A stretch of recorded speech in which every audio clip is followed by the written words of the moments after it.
Mesdames et messieurs, bonjour, je suis Merveille Djeko, présentatrice de l'émission Let's Talk Together. Aujourd'hui, nous allons parler de la venue du pape. Vous avez constaté que hier était la venue du pape au Cameroun et durant cette venue, il y a eu plusieurs manifestations, plusieurs choses se sont passées. Je vais laisser le temps de vous présenter d'abord nos panélistes du jour. À ma gauche, nous avons mademoiselle Kepsi Eleni. À droite, nous avons notre influenceuse Jo la Star qui va prendre partie. Alors, mademoiselle Kepsi Eleni, qu'est-ce qui s'est passé? Qu'est-ce que vous ressentez? Qu'est-ce que vous pouvez dire par rapport à la venue du pape au Cameroun? Bonjour mademoiselle, Dieu comme éveil, merci pour la parole. Déjà, j'aimerais dire que je suis choquée, outrée même, traumatisée même par cet acte que j'ai, par ce choc que j'ai reçu hier. Le pape devait venir au Cameroun mercredi. Lundi matin, je me réveille comme tous les matins, je m'en vais, j'ouvre ma boutique. Vers midi, je vois une assemblée de personnes en violet qui viennent me dire de libérer les lieux. Je comprends pas le contexte, pourquoi libérer les lieux alors que je paye toujours mes impôts. Je respecte le code de la route, ma maison, ma boutique n'est pas sur la route. En fait, il y a certaines limites entre elle et la route. Moi, on me demande de libérer les lieux. Déjà, je suis un peu traumatisée, je ne comprends pas. Et certaines personnes décident d'entrer dans ma boutique et de le faire à ma place, donc de commencer à sortir les bagages. Je me dis, et pourquoi vous le faites? On me dit non, pour boutiquer la route, il faut essayer de libérer la route. Je demande, mais depuis des années, je suis là, alors pourquoi on me demande de libérer la route? Aujourd'hui, on me dit que non, il faut respecter certaines législations, le pape va venir. Je dis, donc le pape vient et on me demande de libérer la route, alors que je ne suis pas sur la route. Alors, si je comprends bien, votre boutique a été en quelque sorte cassée, oui, par rapport à la venue du pape. Oui, oh là là, ça c'est très...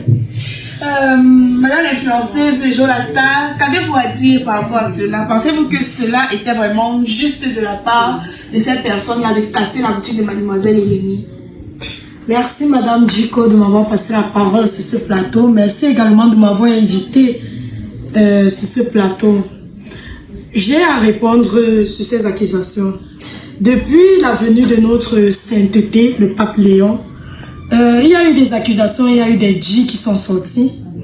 Je prends l'exemple de notre vendeuse, Madame Kepsi, à qui sa boutique a été cassée. Juste pour te faire comprendre que c'est pas de la faute du pape que ta boutique a été cassée. Parce que si on le voit bien, il n'est même pas au courant de cela. Si vous regardez bien sur les vidéos, il est tellement heureux de voir toute une population soudée quand il est arrivé dans le pays. Donc ça veut dire que forcément, il n'est pas au courant que des boutiques devaient être cassées par sa faute. Le problème ici, c'est le gouvernement, ce n'est pas le pape. C'est ça que j'essaie de faire comprendre depuis aux gens. J'ai même eu à faire un live hier aux environs de 15h, 16h, parce qu'il y avait énormément d'accusations qui sortaient comme quoi il est qui? Est-ce que c'est Dieu? Il a fait quoi dans nos vies pour qu'on casse nos boutiques et tout? Il faut comprendre qu'on accuse ceux qui doivent être accusés. Vous vivez dans un pays près de combien d'années? Vous avez déjà vu des réalités se passer. Vous n'allez pas me dire que c'est la première fois. C'est la première fois que vous voyez comment le gouvernement se comporte pour mettre ça sur le dos du pape. Jamais. Assumez vos dirigeants que vous avez votés pour qu'ils restent au pouvoir. Merci. Alors, sans somption, ce que mademoiselle Jo la Star vient de nous dire là tout à l'heure, elle fait comprendre que le pape n'est pas en quelque sorte responsable du fait qu'on ait cassé la boutique de mademoiselle Kepsi Eleni. Mademoiselle Kepsi Eleni, êtes-vous du même avis qu'elle? Bon, j'approuve ses propos, c'est vrai. Ce n'est pas le pape lui-même, il n'est pas conscient de ce qui se passe dans notre pays. Elle m'a fait comprendre que c'est le gouvernement, oui, mais que vous-même, influenceurs, que faites-vous pour que le gouvernement réagisse à nous, commerçants qui devons se lever un matin, ne plus avoir de commerce, ne plus avoir de quoi fournir? Attendez, quand vous passez votre temps à vous Mademoiselle Jo lever... la Star, vous allez permettre à mademoiselle Kepsi Eleni de terminer ses propos, s'il vous plaît. Merci, mademoiselle Djeko.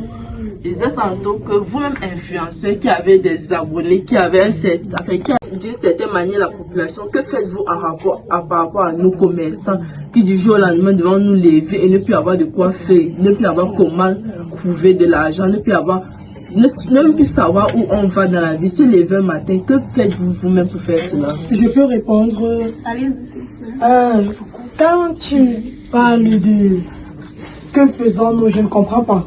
Donc en gros, vous votez vos gens, vous votez vos maires, votre président, et ce qui arrive et vous cherchez ce qui mettre la faute. Si je comprends bien, en me levant, en faisant un live comme quand on a cassé ta boutique, ça va relever ta boutique? Une question, ça va relever. C'est avec ces mêmes dirigeants que tu vis chaque fois. C'est avec ces mêmes dirigeants que tu votes à chaque fois qu'il y a une date de vote. C'est ça, non? Nous les influenceurs, d'où vient notre problème? Je comprends pas. D'où vient notre problème? Nous sommes juste là pour vous soutenir, si on peut le dire, pour peut-être essuyer vos larmes. On ne peut rien faire. Parce que tout ce sont les mentalités dans ce pays et vous le connaissez bien. Tous ce sont vos dirigeants. Arrêtez de les voter et vous n'aurez plus certains problèmes. C'est ça que j'ai à répondre. Je ne peux pas dire que vous ne faites rien. Dire que vous n'impactez pas la population, c'est comme insulter votre fonction. Parce que déjà, quand vous faites un live, seulement le nombre de personnes qui est sur ce live, c'est déjà une certaine partie de la population que vous pouvez influencer. Donc, moi, je me dis que grâce à votre poste, vous pouvez influencer, vous pouvez parler pour nous. Et cela peut arriver aux oreilles de notre gouvernement. D'une certaine manière, peut-être la mentalité ne va pas changer du jour au lendemain, mais de voir que la population du jour au lendemain commence déjà à se rebeller face à certaines lois, plus la minorité augmente, plus le gouvernement sera inquiet. Et cela pourra créer certaines manifestations dans la vie. Et nous savons que notre gouvernement n'est pas adepte des manifestations. Donc ils vont trouver une solution pour caser cela. C'est un peu cela que je ne suis pas en train de réduire vos fonctions d'influenceuse ou bien de l'insulter. Mesdames et messieurs, vous voyez à quel point ce plateau est vraiment chaud. Il y aura vraiment. Alors, si vous ne voulez rien manquer, n'hésitez pas à vous abonner, liker et partager pour avoir la suite. Je vous remercie.